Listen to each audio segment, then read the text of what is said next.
Very good afternoon to all of you, those who have joined this webinar session. My name is Dr. Saurabh Tiwari and I am here representing University of Petroleum and Energy Studies, in short UPES. The topic which we are going to discuss over here today is mastering the new engine of economic growth. So over the next half an hour, what we are going to discuss is something related to the drivers of any economy, especially related to a developed economy like India.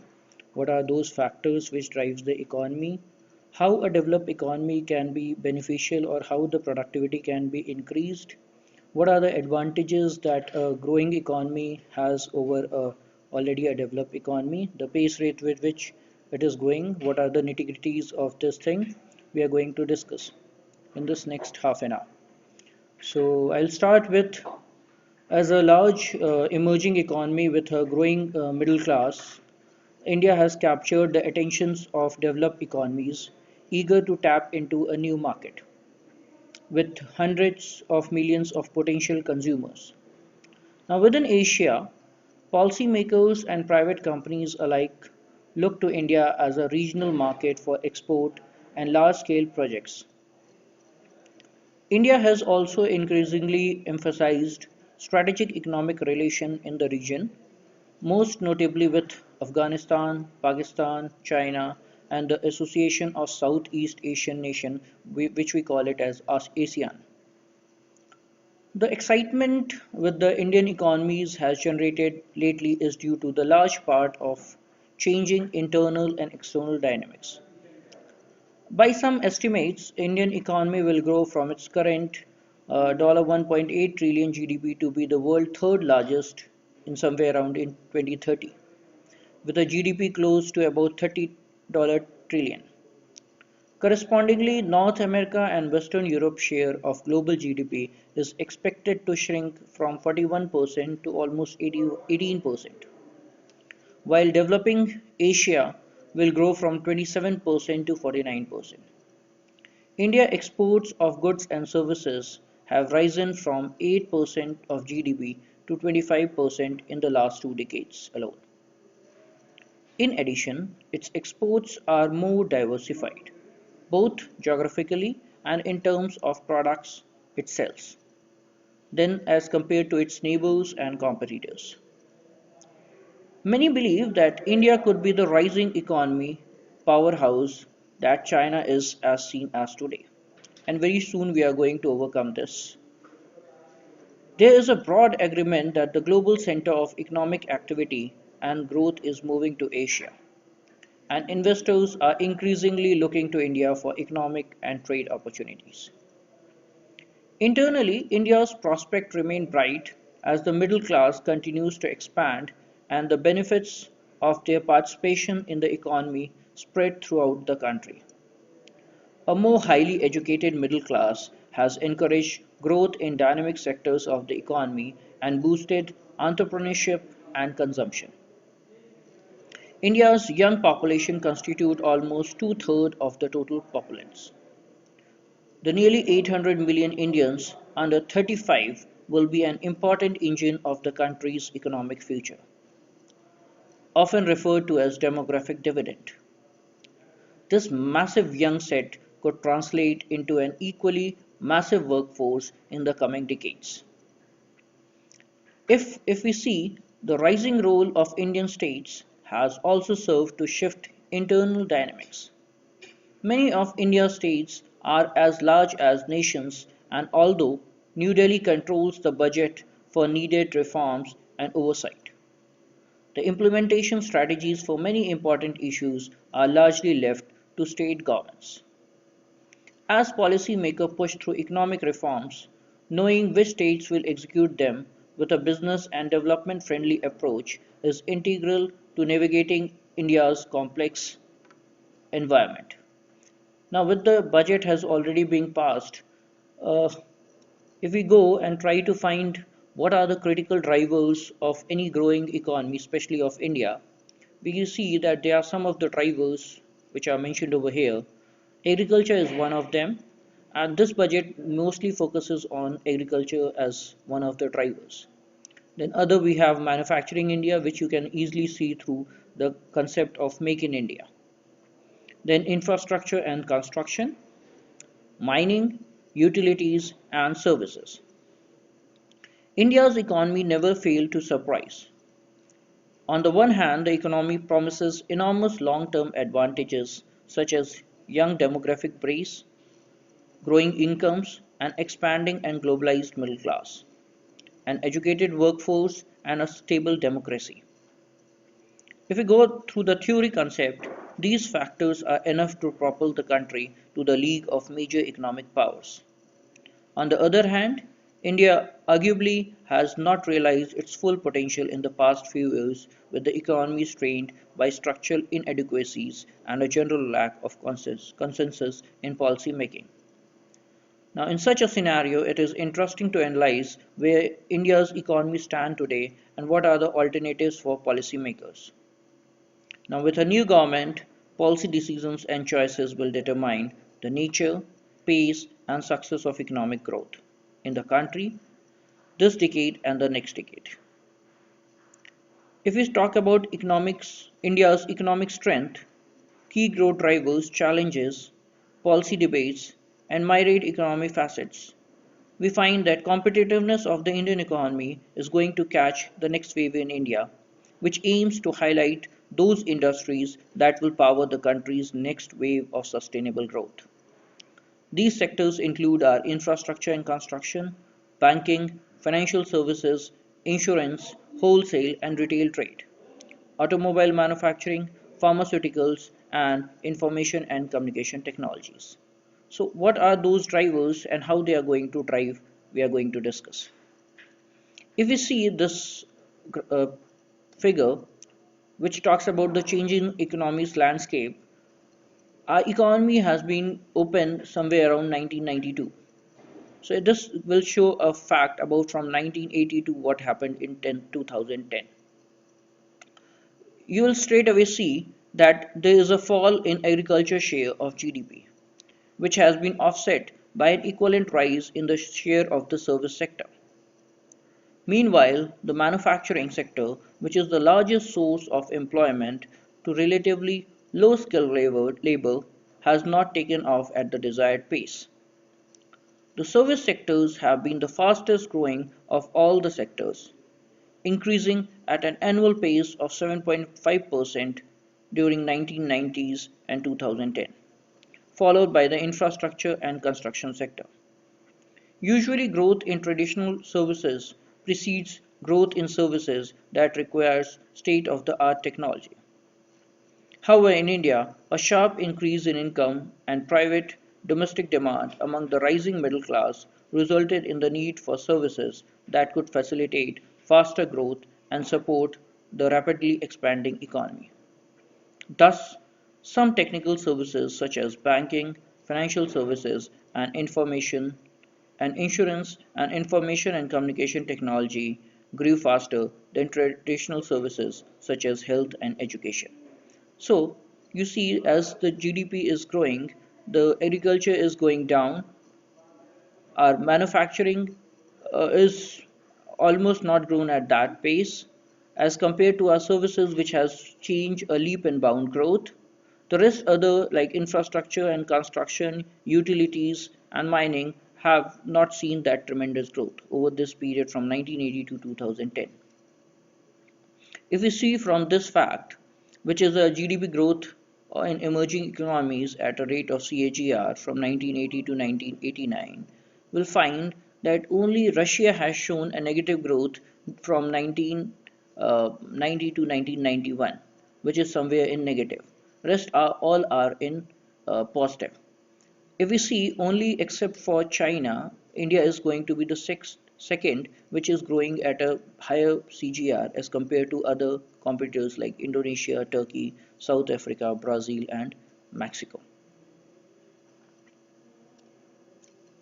Now, if we talk about the Indian growth sectors, we find that service is growing at a very faster pace from 1990 to 2030, especially because of the IT revolution as compared to the next which is growing faster next to services is the infrastructure and construction, then manufacturing, utilities, mining, and the lowest was agriculture. So, and that's why this economic budget is focusing more towards the agriculture. Now, with in addition to the rapid globalization and the advent of the internet-enabled services to be traded internationally, which in turn expanded service exports. The availability of skilled and English-speaking workers helped India ride the new wave of service exports. The manufacturing sector, which is the most developing countries, helps economic transition from agriculture work to highly skilled jobs, is generally a stimulus to the creation of small and medium-sized enterprises. But in India, this sector has experienced only lackluster growth so far, with its share remaining constant at around 15% over the past 3 decades. The basic metals and metal product industry was the largest industry in the manufacturing and metal products. The percentage of share of GDP growth from 1990 to 2013 is almost 3.2%, which followed by textile, leather, and clothing, which is almost 1.9% of the GDP. Food, beverages, and tobacco contributes to 1.8, chemicals 1.5, coke and refined petroleum products 1.4%. Increased with a corresponding increase in value addition, regulatory constraint and bureaucracy also impacted efficiency of the Indian economy. Labor laws, along with the delays and uncertainty in the implementation of policies, compelled business to avoid large-scale production, thus diminishing productivity growth. Restrictions on external trade also negatively impacted industrial growth and resource utilization efficiency. The sectors low in the value chain grew at a faster pace. For example, for case of furniture manufacturing, which requires less semi-skilled persons, so which is growing at a CAGR of almost 17.6% from 1990 to 2013, followed by transport equipment excluding the auto part, which is 12.6%. Automobile manufacturing is growing almost at CAGR of 11%. Electrical, optical, machinery and apparatus 9.2, repair and installation of machinery and other manufacturing at 8.2%. Now, what is the advantages with the Indian economy, which is a developing economy? Now, it is going to be have the largest labor force by somewhere around 2013. Now, because of the after the liberalization in 1991 and implemented a wide-ranging reforms, opening the economy to greater completion and wider opportunities, the economic grew at an impressive rate of 6.5 to 7% over the subsequent 2 decades. Now, India has the second highest growth rate among leading emerging economies during 1990 to 2013. A feature of India's growth model is that it has not followed traditional growth models of evolving from an agrarian economy to a low-skilled, labor-intensive manufacturing to high-tech manufacturing and finally to a service economy. While perhaps unique base manufacturing base is leading to India's direct move to a service economy without strengthening its strong manufacturing base is proving problematic. The fall in agriculture share of GDP has been offset by an equivalent rise to the share of the service sector. Meanwhile, the manufacturing sector, which is the largest source of employment to relatively low skilled labor, has not taken off at a desired pace. Amid persistent global uncertainties, India's inherent advantages and economic strength have helped the economy resist several external crises such as the Southeast Asian crisis of 1997 and the global financial crisis a decade later. Now, these strengths will contribute to India's growth and prosperity in the future, as well as help showcase the country as an attractive market for investment.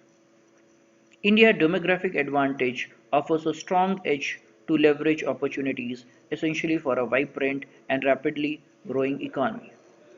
A relatively young and growing population, a sizable educated workforce, and an emerging middle class contribute to the country's competitive advantage. India has the largest workforce; more than 60% of the population belong to the working age group of somewhere between 15 to 59 years, and another 30% is waiting to join the labor force in the next 1.5 decades. The size of the Indian labor force is the second highest in the world and will grow faster even than China in the next 15 years. According to a studies published, the 40 to 49 age group bracket group is the most productive group because of its work experience. Nearly half of India's working population will belong to the 30 to 49 age group in the coming years, which implies that India will experience a boom in its most productive share of the population.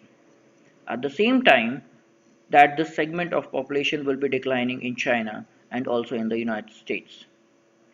India ranks second after China with respect to the total number of students who graduate university every year, 5.34 million as projected in financial year 2014, and has the world's largest employable graduate population. Around 25% of the workforce consists of domain experts such as doctors, lawyers, statisticians, chartered accountants, mathematicians, and supply chain experts. In addition, absolute wage levels in India are low, which is a large cost advantage for many foreign firms that want to locate production outside their country or origin and want to have their production unit somewhere in a lowest cost producing country like India. Now, according to a Bureau of Labor Statistics (BLS), average hourly compensation cost for all employees in Indian manufacturing was US$ 1.25 in 2009. The hourly compensation cost in the manufacturing sector in the United States was as high as US$ 34.11. The other important aspects of India's demographic dividend is the boom of the middle class, the key to a high potential domestic markets.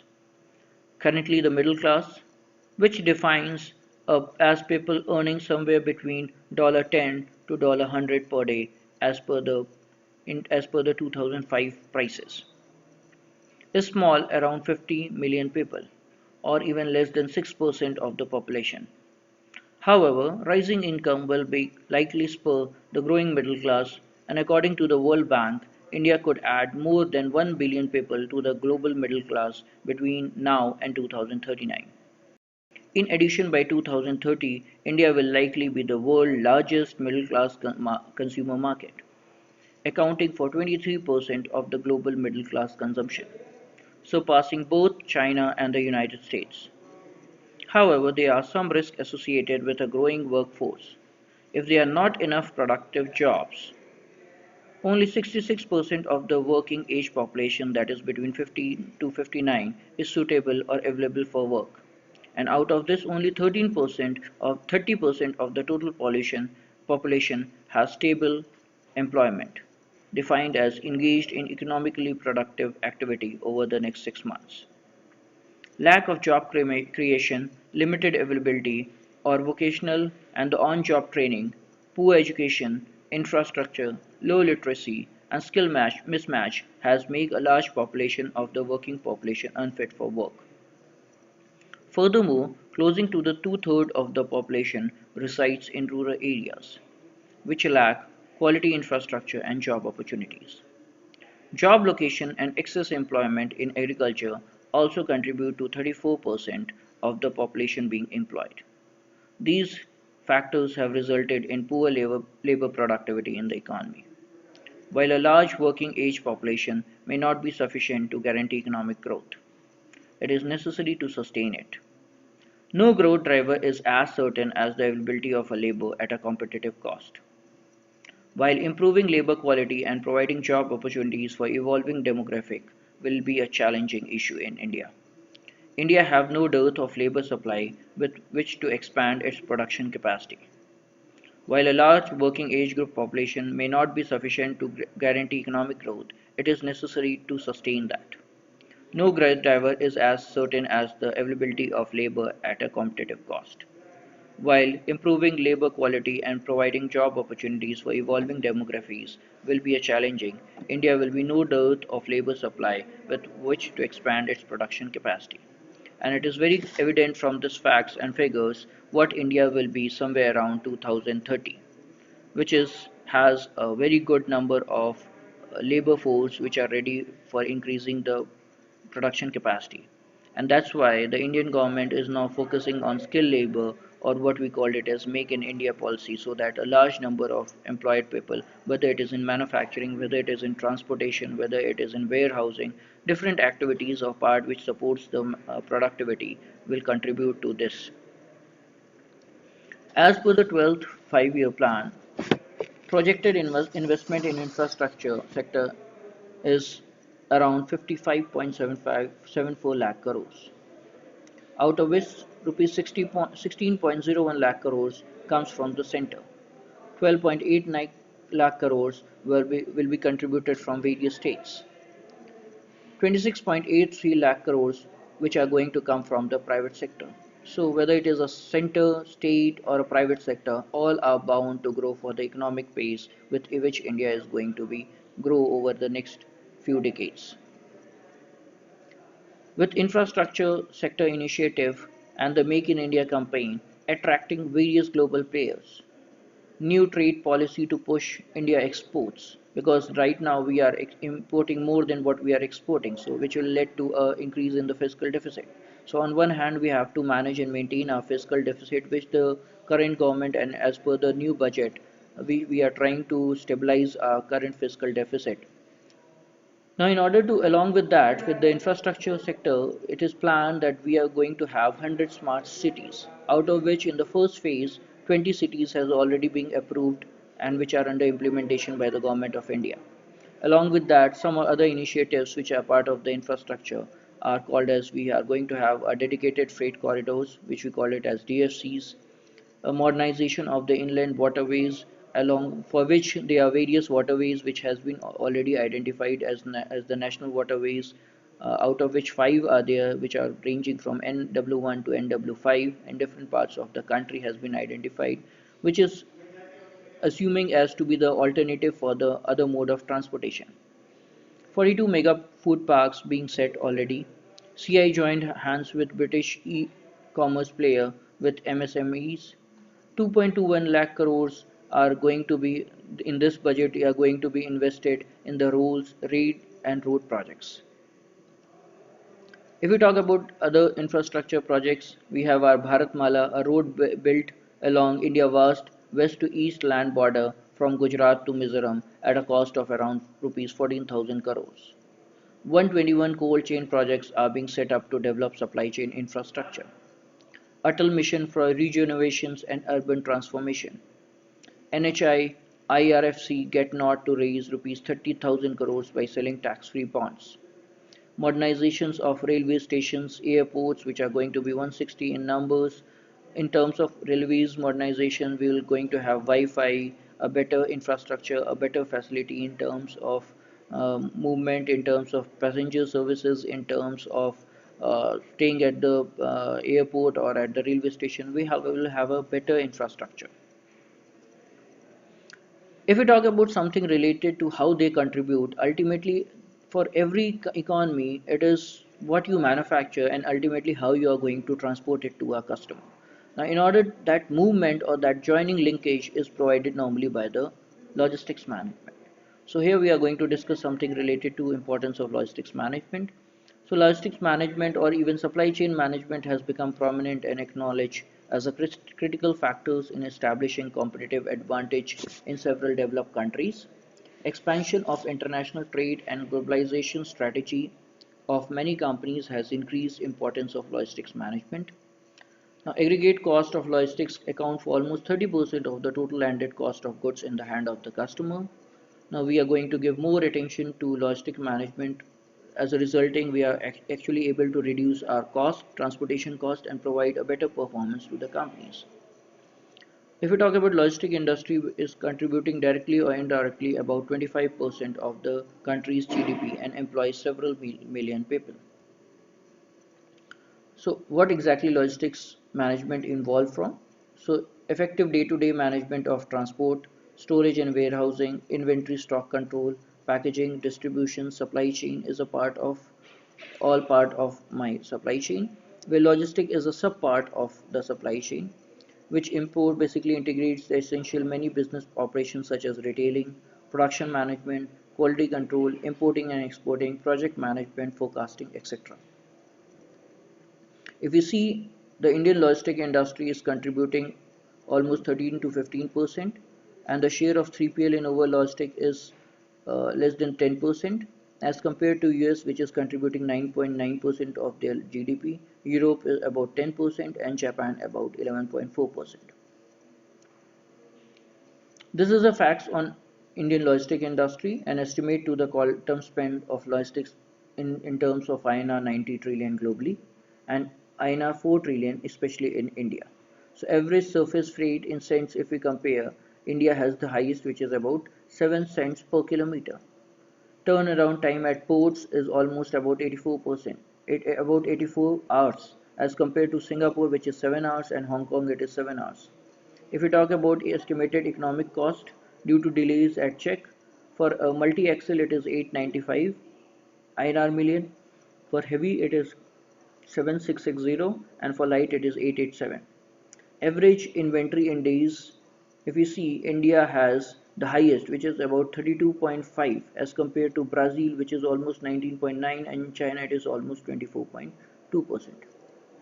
So these are some of the uh, growth in the logistic outsourcing. The very simple reason is now companies now focusing more towards their core area or core competency area, while rest of the activity they are believing in outsourcing, resulting in increasing trade, greater economic activity, entry of multinational companies, better enabling in environment, greater propensity to outsource logistics, greater outsourcing of the manufacturing. So all these contributes led to better growth of the logistic industry, with the outsourcing activities now being increased because companies are now focusing more toward their core competency area.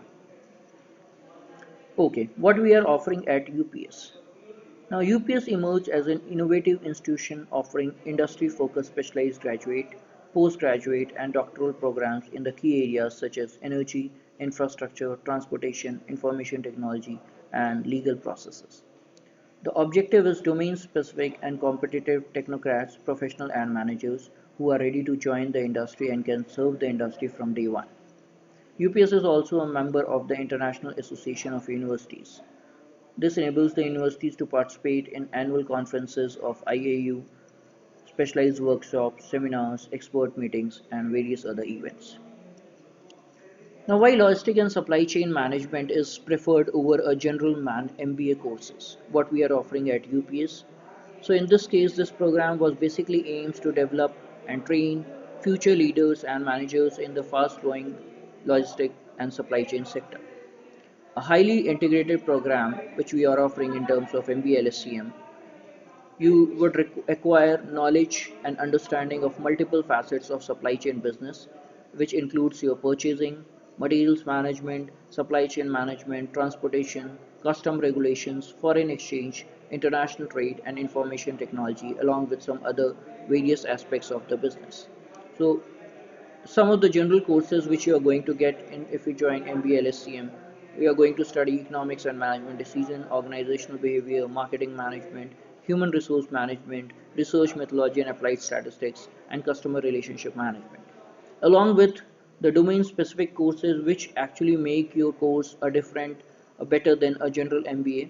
So what you're going to, you have a introduction to logistic and supply chain, IT application related especially to supply chain, logistic planning and strategy, how you're going to plan the logistic activity, lean supply chain management, global supply chain management, retail supply chain management, multimodal transportation, supply chain modeling and design, supply chain simulation, financial management for the especially for the supply chain industry. So the domain specific courses actually help the student to get trained and develop as per the growing demand of the industry, which a general MBA is not in a position to provide you now.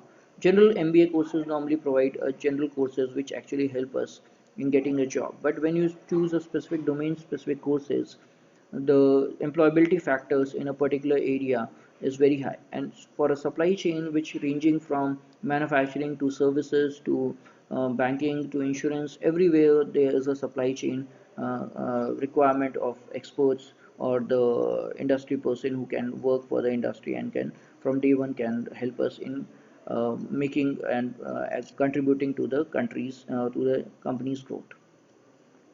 So what are the career path opportunities? You can work in a manufacturing firm, you can work for a mechanizing firm, third party logistics, transportation, educational organization, government agency, service institution, and consulting firms. So the range is very high and large. We're starting from service to manufacturing to banking to XYZ. You can work in any of the organization because each and every organization requires a supply chain professional. These are some of the career path opportunities in the functional areas. You can work as a logistic planning and analyst, as a transportation management manager, as a warehouse operation manager, as a purchasing manager, as a production planning and operation manager, as a customer service manager, as a logistic service and marketing executive, especially for the business development part, and also for the logistic engineering activity. Some of the profiles are you can work as an analyst, as a consultant, as a customer service manager, as a materials manager, supply chain planning manager, transportation manager, warehouse operation manager. So these are some of the job profiles which companies are offering, especially for the supply chain graduates who normally do a MBA in supply chain and logistics management. Some of our major recruiters who have recruited our student in the previous batches, which includes from IT companies like Accenture, then L&T Infotech, Sapient, uh, Mahindra and Mahindra. So these are various companies. Then if we talk about logistic companies, then DTDC, APM, Blue Dart, DHL, FedEx, a large number of companies. If we call in terms of manufacturing, then we have Honda Motors, Mahindra and Mahindra, we have our ITC Limited, Torrent Pharma, then we have Adani Wilmar. In terms of port, we have our Adani port, shipping lines. Students are also being recruited by Maersk Shipping Line, TCI, Future Group, Genpact, GMR, APL. So a list of companies are there who are recruiting, even in consulting firms like EvalueServe, uh, Infosys. They have recruited our students. So with this, I want to close this webinar, and if you have any questions or queries, you can write it down, and if I will be able, I can able to give the answer right now to you.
Okay, thank you for, and I'm closing this webinar. Thanks for joining.